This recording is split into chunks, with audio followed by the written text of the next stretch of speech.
I can bring them out here and take them back together. See it right there? See it, them wheels right there? Go look, and don't PT. You gotta go against the tree. Yeah, I got a pile of coal brush over there. If you feel the need to go too, Walter, you can go against the tree. I've done that. What you gonna do if you got? I'll squat. I'm from South Georgia. we Douglas. We can just squint and move between. She was right.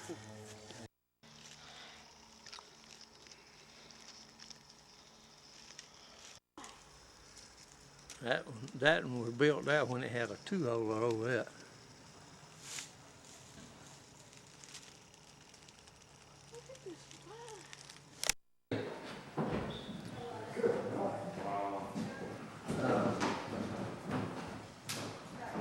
Wesley's gonna film this thing for us today. And for the Historical Society.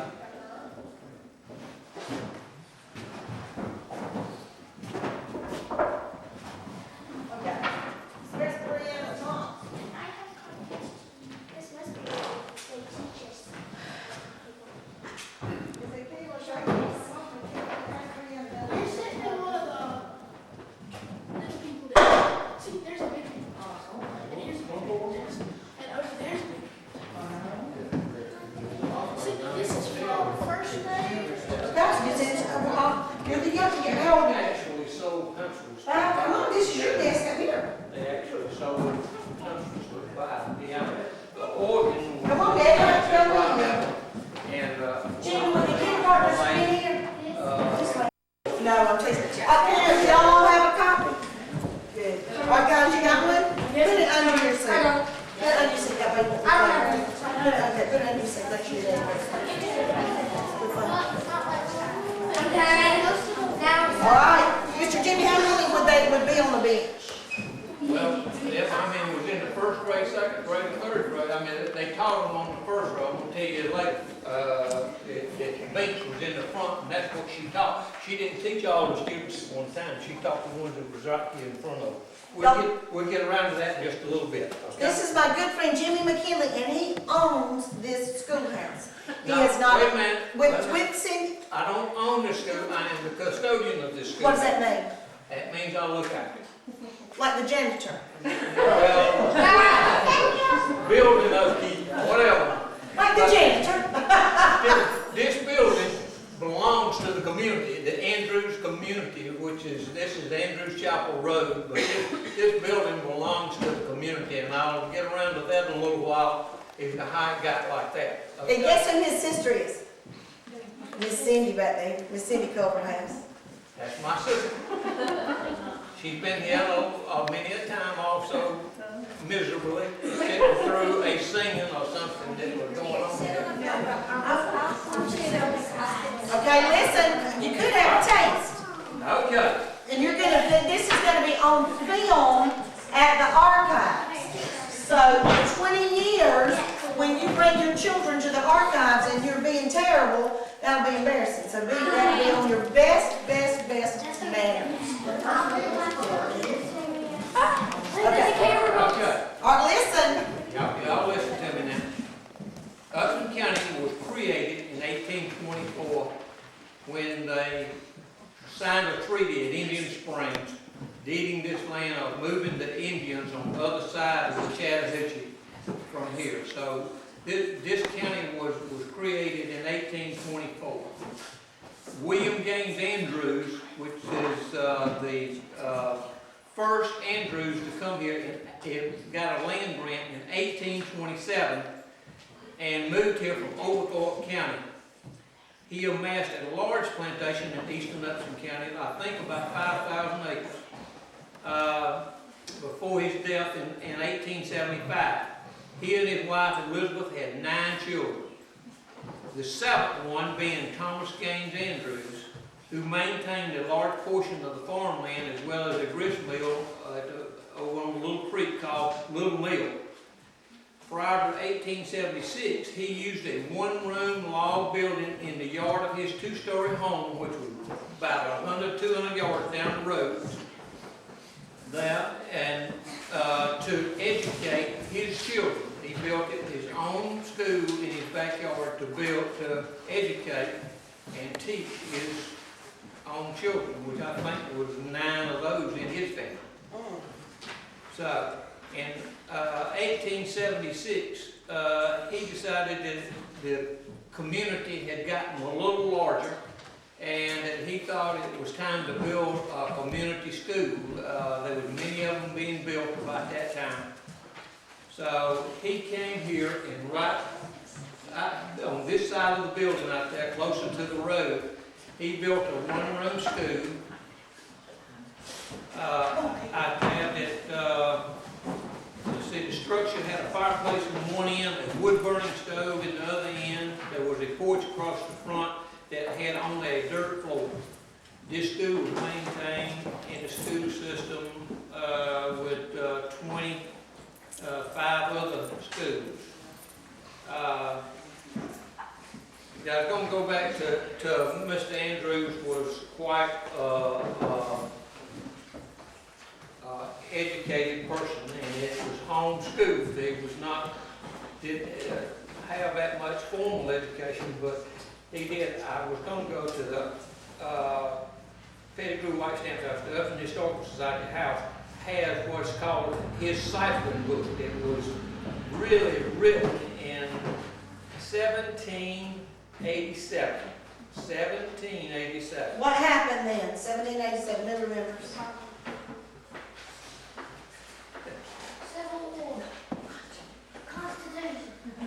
Okay.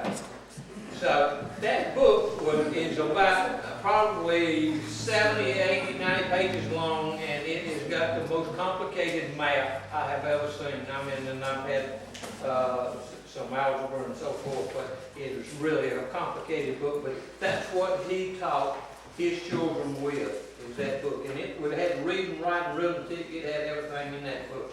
But the map was quite complicated. We move on up from 1876, when that building was built. In 1911, it had got kind of dilapidated, and a big storm come through, and it actually blew the building down in 1911. In 1912, John Thurston became really the first active superintendent of schools for the county. He saw the need for better schools in the county. So in his first year, he knew that Andrews had a good school system, so he wanted to build a new one, and he gave the money, gave them the money to build this school. He did not build it, the community built it. He furnished the money to buy the timber, the wood and stuff to put in, and they actually, the community came together and built this building that we are in here today. There was continuous education in this one until 1940-41 school year. That was the last year that school was taught in this building. That, you see how old I am. I was born in 1940. The last year of school was the year I was born. So that That would have been during World War II. Just prior to World War II. Then in 1941, in the early 1940s, the community schools were built in 1948. And that was like, I don't know if y'all are familiar with Rock Hill, Thurston, Atwater, one more. John D. Gore. He built those 4 community schools in the area, got buses to haul the students on to take them there. So it went from the one-room schoolhouses to a community type school And in how did they get to school? 1948. Okay, we're coming to that one in just a second. In 1900, the county had 46 schools. Okay, well, today we got one up in the North Elementary, North and Middle School and High School, which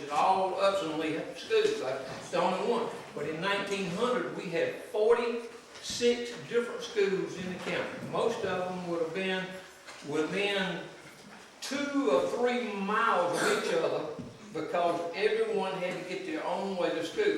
Okay, they had to walk. 99% of them walked. There might have been one that the parents would let them ride a mule or a horse one to school, but most of them walked. Okay? So out of them 46 schools in the county, 38 of them had one teacher and taught 7 or 8 grades in one room, one school, with one teacher. That would have been because, it's what I was telling Peggy a while ago, if you go about three miles apart, there was a school up here was called Hammond School, about 3 miles yonder way. This way was Oak Grove School, about 4 or 5 miles the other way. 3 or 4 miles yonder way was Hammond, was Lanier School. There was one down on Trey Mill Road and one in Logtown. So it was every how often close if needed that they students could walk to school, or if there was a person in that community that was had the energy to be sure that they got a school together and got the students there and got them educated. Okay, Mr. McKinley, if they were blind or deaf or physically handicapped, would they go to school? Not likely. I would say that if they wanted to bad enough, they probably would. But I would say that most of them would stay home with their parents or somewhere, and they would homeschool them the best they could do at home. The teachers, I've got a list over there on the wall right behind the camera over there. It lists 15 teachers that we know of that taught school in this facility. And the students was always around 12 to 28 kids. I think the highest I've ever seen was 28, and I know it was down to 12 at one time, but it all depended on how the kids were brought up, and really didn't all kids go to school. Some of them stayed at home and worked, and that I was telling a while ago. The kids wanted to come to school. The kids that was here was not made to come. They came because they wanted to. They wanted to learn, but also they wanted to get away from home because their parents worked hard on the farm. Very hard. Wasn't just Ooh, Doctor, you'd be having feet. All right, we had good. The next was be to the discipline. How did the teacher discipline? Well, we had a lot of different situations, and we did. They did. The paddle, a strap. That was what they used to sharpen their razor with. The parents would sharpen their razor on that strap, but that thing would hurt when it hit. Okay, draw a blister. And I guess if it wasn't too bad, they might switch it. Okay, with a switch. And I imagine there's somebody in here that's probably got a switch.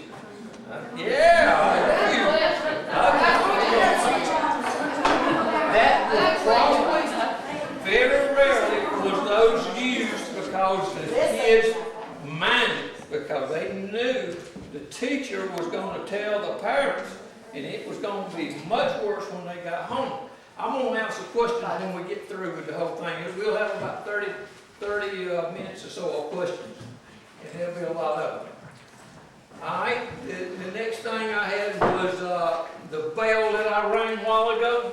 It's what the teacher used to call the class to attend to start the school day. They rang that bell for recess. They rang that bell for lunch. When they come back from lunch, and evening recess. Okay, so that's what the teacher called them, and they had to listen to that, and they would come in. Okay, and behave. Water. We have never been any water on this piece of property. The water was brought to school in a bucket, similar to this one right here, a porcelain bucket.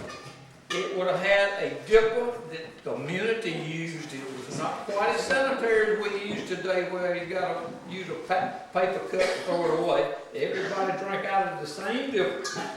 Either they might have had a cup to drink water out of, a cup like that. But each day, some child was responsible for bringing a bucket of water from home.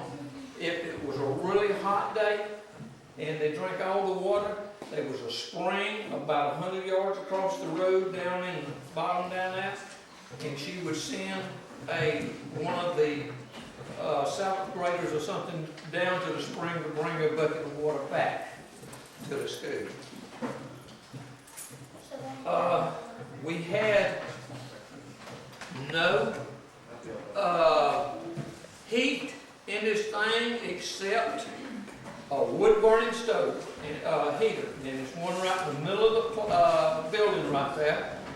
That's not the original one with it, but my aunts and all told me that great aunts told me that that's what it was, kind of was there. And I went out and bought one. You can see where the flue pipe went up through the ceiling right there. It's still original, like the pipe would have went up through there. So that's basically what they would have used to heat the building with in the wintertime. This is a piece of coal. I don't know if any of y'all have ever seen a piece of coal or not, but you heard on the TV a lot in West Virginia and so forth that the coal miners had an explosion and they got killed in the coal mine. That's what they're trying to get out. That is coal. There's a bucket of it right there at the stove. There's also a little pile of it out here we'll see when we go outside a little later. We also, every family had to bring a load of firewood. And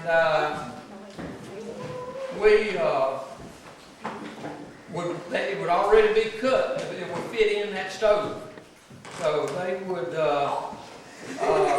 each family, the family of every student would be responsible for one wagon load of firewood each year.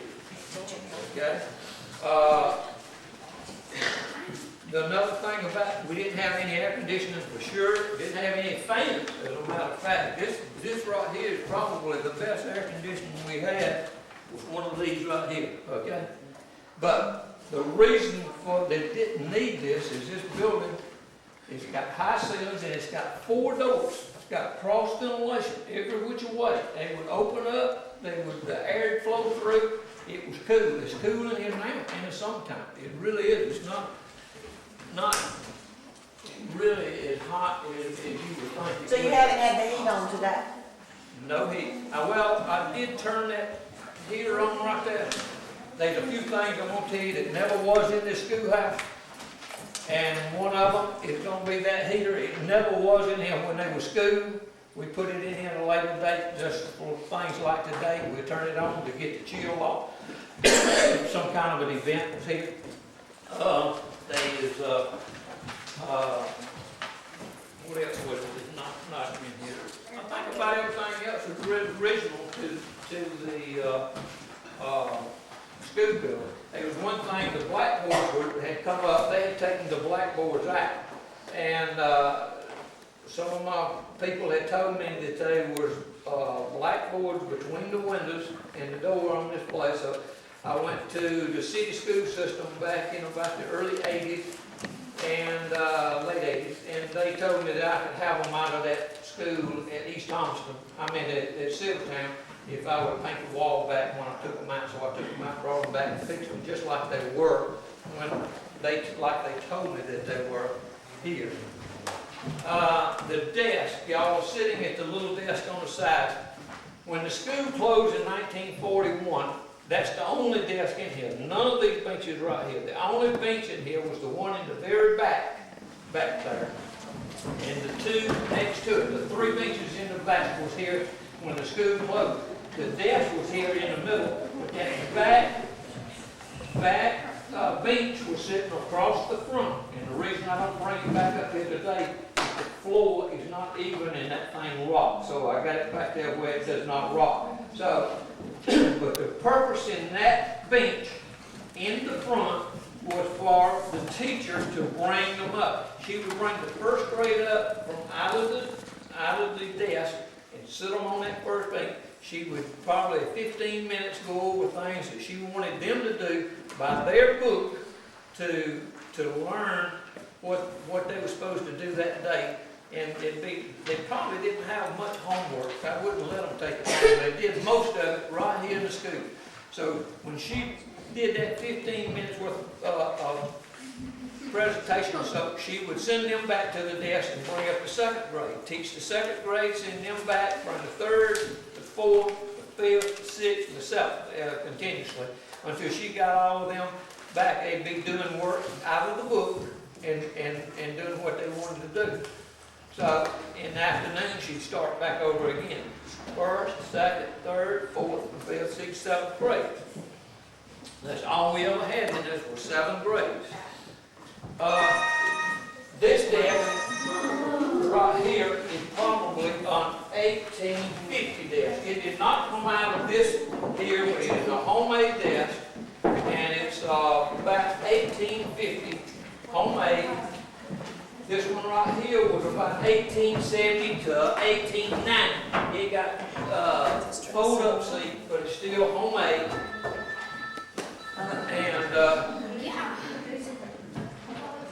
And these desks around here are probably, I know they came from the school like that in 1911. Okay, so they are about 1890 to 1920. They made those desks, but they are factory made. They were bought by the Board of Education and put in all the schools somewhere around the 1890s.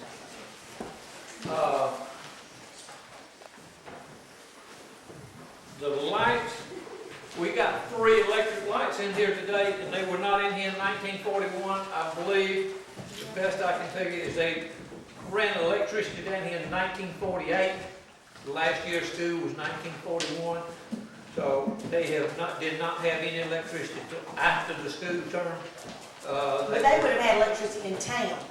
They would have had electricity in town probably before the 20s, or around the 20s, or earlier than the 20s. But none in the rural area like this. It was ran out here then. I think the telephones were put in the late 50s or something, but the lights were put in 1948, I believe. Electricity down this way. The lunches, we have no lunchroom. Absolutely no lunch was furnished here. They had to bring it from home. Everybody brought their own lunch with them because they didn't go back home. And I saw brought in a can a while ago with the biscuit on them, and that's what I got here. This is what they would have probably brought the lunch in with, but most of the time they had a lid on it to keep the insects out, okay? The ants, the flies, and whatever, they would have a lid on it, but they would have brought the lunch either in this would have been a lard can or a syrup can. And most of the time just a lard can, but Lard is grease. Grease, right. But they had very few of them because most of the time in this area, they made their own lard, their own grease from when they killed the hogs. They ended up with their own lard and grease. And they didn't have much sugar. This is a sugar sack. Some of them would bring, if they bought some sugar, they would have brought the meal, their lunch, in the sugar sack if they didn't have a bucket. Well, one of the two is the way they would have brought their lunch to school here. What would they have brought? What was left over from breakfast or left over from the night before. It might have been a pork chop and about all of the biscuit. Most of the time had, Peggy's going to tell you about that a little later on. They take a biscuit, you stick your finger in it, pour syrup in that thing, and it would be, that would never about be a meal, okay? And that was one thing I was talking about, that most of the time these people here made their own syrup. As a matter of fact, I know where 3 syrup mills are distilled in this area today. And they would have grown the sugar cane in the low bottom lands, and they cut the cane and actually ran it through that thing, cooked that syrup juice until it got thick enough to be syrup. and that is where syrup originated from, but that thing would have had that. The outhouse here, we didn't have no running water. We didn't have anything, means of going to the, back home to the toilet, because if they went home, it was gonna be the same thing as here. We had two outhouses. One of them is still down here, and we're gonna see it a little later, okay? It's one behind here that hadn't been used in a long, long time, but it's still standing, okay? Back in the school days, back in the school days, they were two of them, boys, girls, opposite side of the property, on both sides, the two outdoor toilets, and I'll tell you what an outdoor toilet is a building with a hole in it. They dug a hole in the ground down there, and you would go into that thing as everybody went to the same one. All the boys went to that one, all the girls went to the other one. I have a book here that shows outhouses throughout, just a picture of them, and I was going to find one. I think that one on the front looks pretty close to what's out yonder. Y'all will see the one out there a little later. Out there, we're going to all go down there and see it. We went through a while ago a little bit about and that was the book.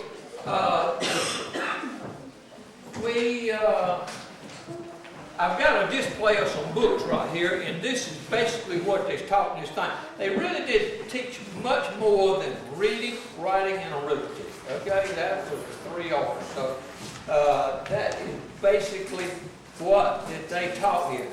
This right here is reading books, It's going to be and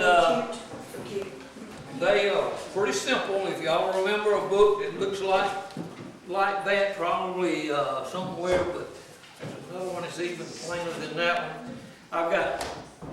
They wouldn't have had a library, would they? No library to check out. No library, no library nowhere. As a matter of fact, I'll tell you about this one in a minute. But this is arithmetic, this is spelling books, this is what everybody knows as a blueback speller. Okay, I got 4 of them up here that I've accumulated over time. But that was what every single child in this county prior to 1941 learned spelling from. What would be the spelling words of the 5th grade? Spelling for the 5th grade. Well, I got some more spellers here. Would have probably moved on up. Genealogy, maybe. Would have probably moved on up to one of these books like this right here. Yeah, y'all can look at the books when we get through. But these right here were the basics. The blueback speller. Then they had other books there. The writing book. His writing books. It shows you how to write in there. That's what they want to learn how to write with. In there. So that is basically the reading, writing, and arithmetic books that would have been used in this school. This bookcase is what we call it now. It was in my grandmother's house she used it as a china cabinet for I don't know how many years. And then even after she died, one of the ladies that went to school down here told me that my grandmother had the bookcase that came out of this thing. Well, I immediately thought about that's what this was. So I brought it back, put it in there, and my wife and I have collected books to go in it that was all prior to 1940-41, because there's no book in there that couldn't have been used in this school, even though a lot of them is over this country school's capability of learning. I mean, a lot of them books are. They wouldn't have bought them for this one, but we filled the bookcase up with 1940-41 school books, prior to 1940-41. This way I'm standing right here is a stage. It was built later. The original school was built from here to yonder. The 1912 school was built from right here. This was original. In the 1920s, late 1920s, my grandparents and the community, really, the community got together and decided that theatrics was a major part of their education back in those days. Even when I went to school in the early 40s, late 40s and early 50s. Late 40s, you don't born until 1940. Late 40s and early 50s. At Ben Hill, we would have had plays. Everybody participated in plays, no matter how many it was. They assigned somebody a character. He had to get on the stage and perform that character in that play. So in the late 1920s, they got all the community to go through and sign a paper. Everybody that lived in the community that this school belonged to sign this paper saying that they could cut the timber off of the 2 acres that this school's sitting on. The school's on 2 acres. And they would build a stage, and that's what this is. This was a curtain rod, where the curtains finally rotted, and we took them down. They were made out of burlap feed sacks, okay? I mean, they was the least they could buy, chicken feed sacks or whatever, but it was homemade.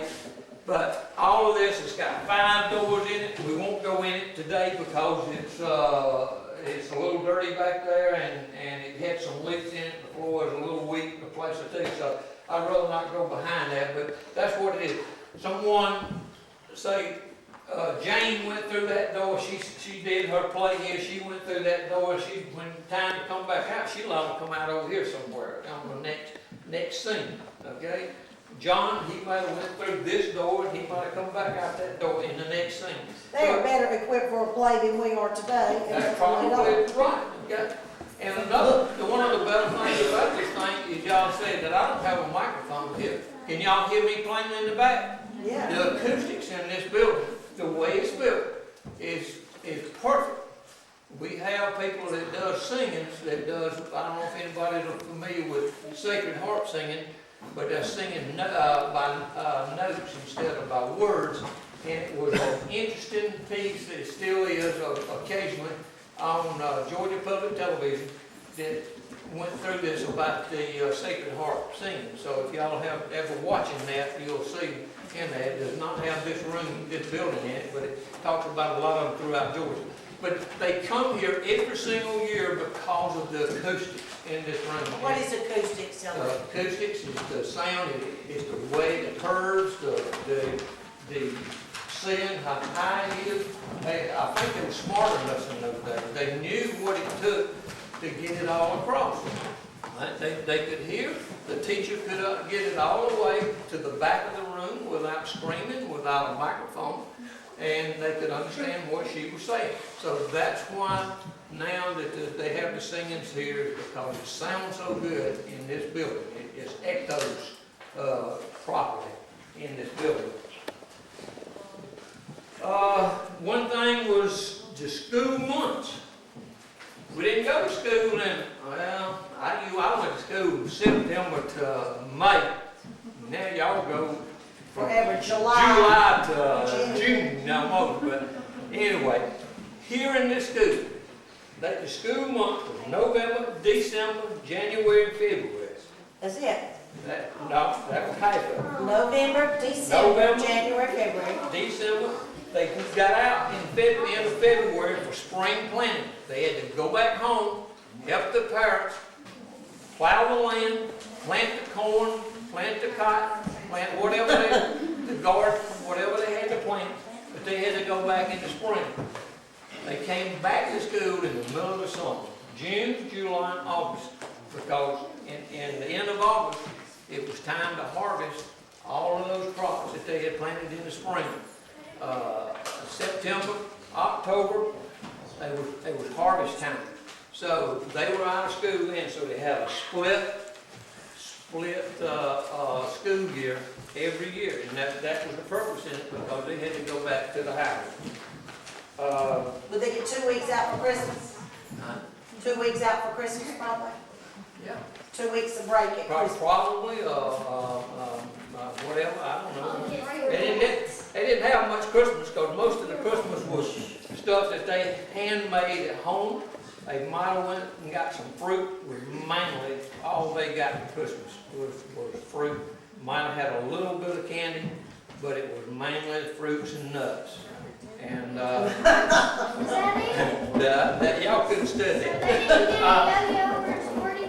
That's my only thing right there. But I'm going to go over this table right here. All right, listen, guys. This table, back then, they didn't have paper. A little later on, we had notebooks paper that looked like this. This would have been the notebook that they would have used. Maybe a composition book that looks like that right there then, back in those days. But the majority of the time, to keep from wasting paper, we didn't even hardly have pencils to write on it with anyway. So to keep from using pencils and paper and costing money, they used what was slate boards, okay? They a piece of slate rock is put together in this thing right here to, that one is a double one. This one is probably the oldest one right there. It's tied together with leather on the end and some string. This one would have been a look for the smaller grades when you had one like this and one like that one in there would have been. Then the really small ones would have had one like this one, and they used this to do the adding and subtracting and whatever with them, okay? 1 plus 1 equals 2, okay? That's what that would have been for right there. I showed them one Show thing. them the picture and introduce Mr. Jackson. The picture. Picture. I'm gonna get you. As far as recreation, we didn't go over the recreation when we went through that. Would have been 3 or 4 different things that they would have done. For fun. That was a homemade top right there. They would have put a string around that and they'd have spun that out there on some hard ground.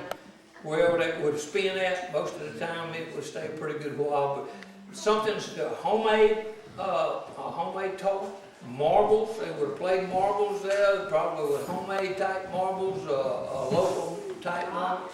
They would have played hide and go seek, ring around the roof. They might have been a swing, okay, hanging out of a tree somewhere, but they would not have had playground equipment anywhere. I saw Horseshoes maybe? I saw one right here. If you went to recess, there's a picture of them right there, and that one that said recess at a one-room schoolhouse. What are they doing? They're standing around talking. They couldn't talk in the class. Their excitement was going outside and talking. So that was basically what they did for that. I have a picture right here. It's a 1927 picture. This is original, and I don't want to handle it, but I got a copy of it right here. I also have a copy on the wall over here. And this is a 1927 Andrews School class, right there. I forgot how many is on this one. And some of them are barefoot. 4, 6, 8, 10, 12, 14, 16, 18. They had 19 students there in that particular year. The teacher is smaller than a lot of the students. That was her first year. She died about... The children killed her. No, she lived to be 99, over 99 years old, was Laura Mitchell.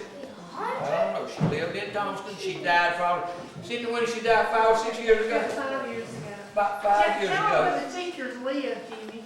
Huh? Tell where the teachers live. Okay, the teachers lived, most of them at this school lived with my grandparents, okay? Now, in every community school like this one right here, the teachers did not come in no car to school. They did not ride here. They walked to school just like the kids did. They lived with one of the parents. What about their husbands? Now, how would you like to have the teacher live with you and you go home every night? You can remember your books and your homework. I had trouble with that. Anyway, y'all can look at this right here. What about their husband, the teacher's husband? Huh? The teachers would not have been married. None of the teachers would probably ever married. I mean, that would They have were real been ugly. very, very rare. They would actually look for old maids because they was easy to keep housed and clothed and keep up, but they didn't have to. They weren't very pretty like we are. No, it wasn't like no Peggy Green. Oh, seriously? But we're all beautiful now, so we find us a husband now. See? They were very homely. If you don't believe it, you can look at some of the pictures in that book and it'll show you them too. This picture right here, that's my mother right there in the middle.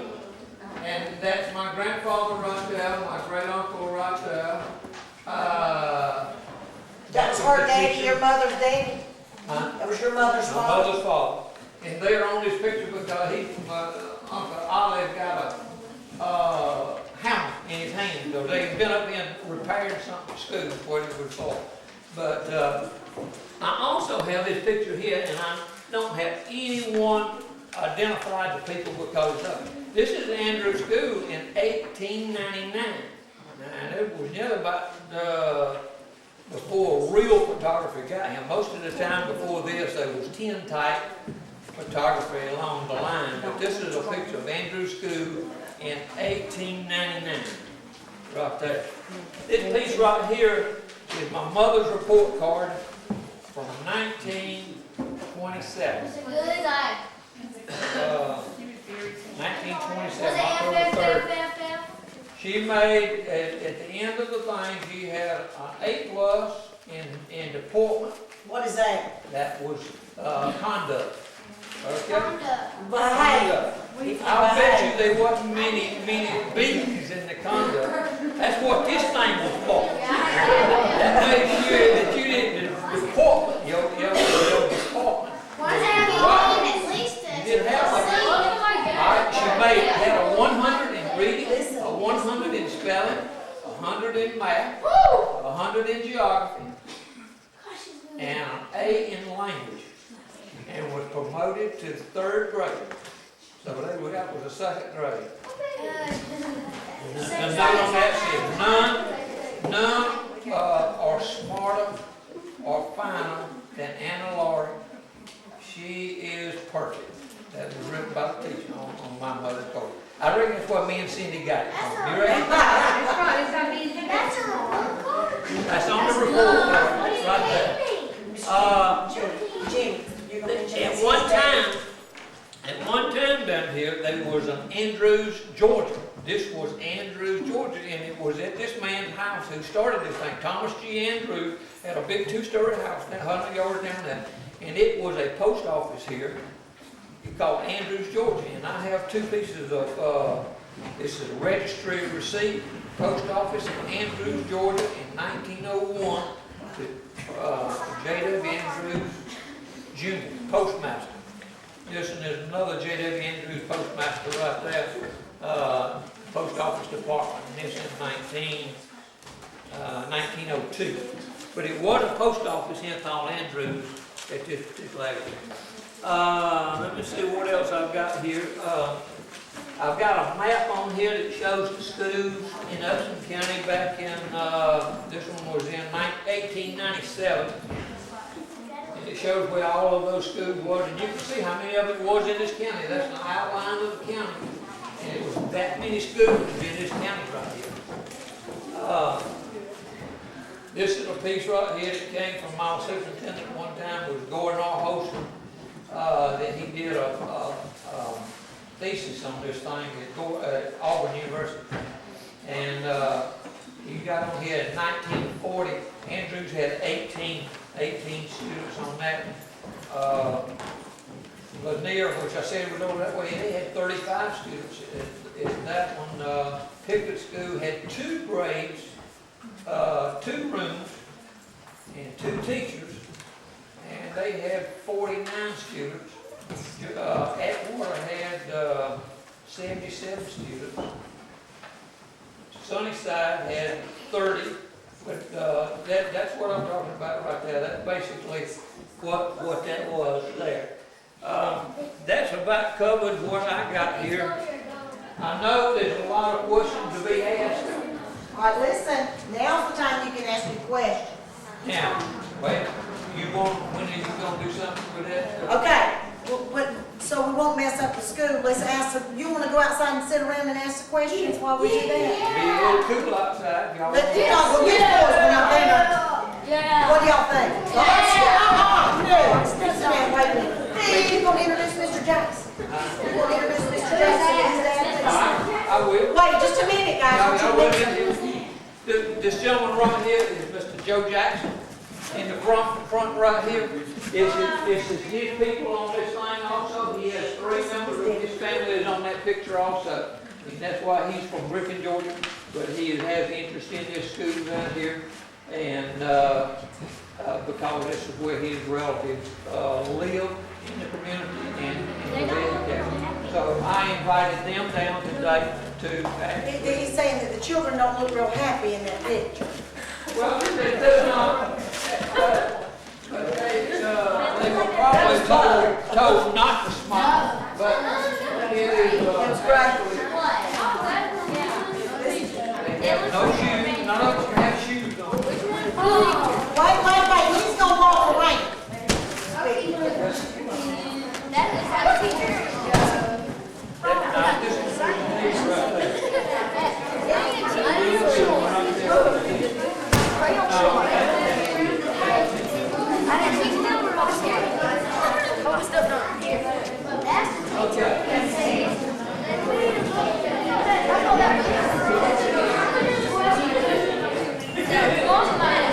Okay, just a minute. For our snack, What you got left? Very little. 45 minutes of it, 50 minutes of it, I'm gone on them.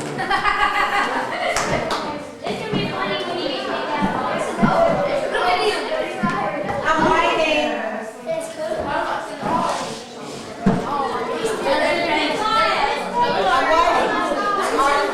Hey, before we go outside, let me tell you one more thing. Y'all know, Listen. let me tell you one more thing. Everybody knows who this is, right? Oh my God! Kathy, that was your child. Wait a minute. I had a class coming, a third grade class from another county coming here, and nobody in that third grade class knew who that was. Nobody. That is the father of our country, George Washington. Back when we went to school, every school room in the state of Upson County had that picture in it with George Washington. Looked just like that one, but every class would have a picture. I'm gonna go back to that one on the middle right yonder. Do we know what that is? Brown thrush. That is the state bird. What is the other? Raise your hand, please. Raise your hand. Read. I like thrush that. Read. Huh? What kind of flower? It's Cherokee Rose. That is the state flower. Just like the brown thrush is the state bird, the Cherokee Rose is the state flower. Most every class had a picture like that in it back in those days too, okay? They would have had the state bird and the state flower. All right, all the way to the back. There's an oil painting back there on canvas. That oil painting was, they sold pencils to do two things. They sold pencils to buy that, the students to buy that oil painting back in the 30s, okay? And they mail ordered it. It was in some kind of mail order book. And they had to have money to buy it. So they sold pencils. They also sold pencils with a few donations to buy this piano in 1936 in here. So the students had to get out and sell something to raise money to do something with it. So they helped buy that piano right there. Mr. Jimmy didn't some of Juliet, I told him to read, I told those people go here. Yeah, Juliet. Well, listen, boy, what you want? Great grandparents are buried over here in this cemetery, just on this place on the other side of these woods over here. It would have been, the Hightower was married to Andrews, okay? And the Andrews is with Miss Louisa, but she is buried right over there. Her and her husband are buried. And they keep the cemetery. Martina, Now, the water.